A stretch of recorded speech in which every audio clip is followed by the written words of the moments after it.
Hi guys! For today's video, pupuntahan natin yung bilihan ng pansit alanganin sa Sulukan, Bukawi.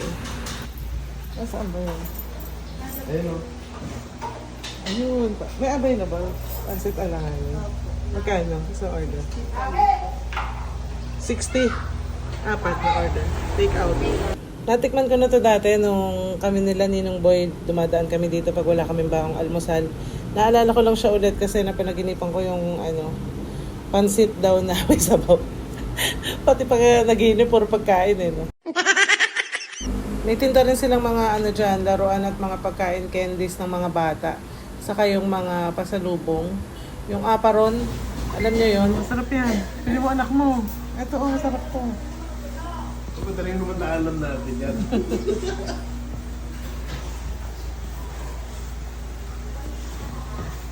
Ito yung parang sa yung matamis, yung apa.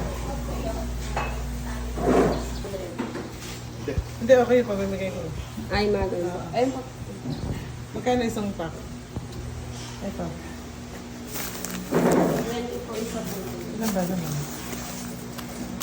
20 pesos daw yung isang balot ng maliit. So, kinuha ko na yung isang pack. Bali, 20 pieces yan. Yung isang pack na malaki, 20 pieces ang laman. So, pwede na siguro yan pampamigay sa top engager, no? Agree, guys? Bukod dyan, meron din silang tindang lugaw, tokwa, baboy. Meron din pong palabok, pansit gisado, pansit canton, may sandwich.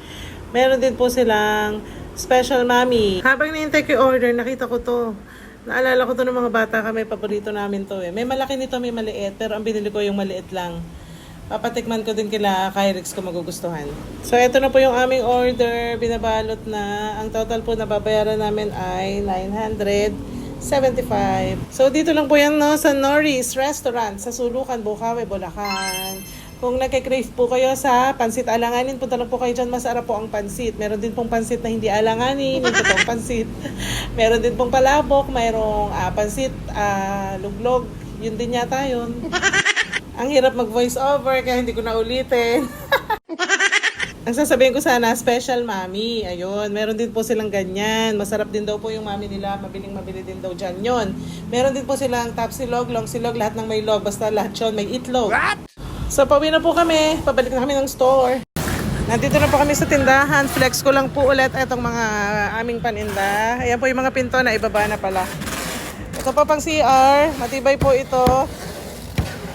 Pwede mo siyang ganunin kasi yung China niya, hindi mo pwedeng ganunin, lulusot yung kamay mo. 60 by 210 po ang standard ng mga yan, standard size. Meron din po tayong aluminum door, 70 by 200. May libre na po yung doorknob. Ito pa maganda kasi may salamin.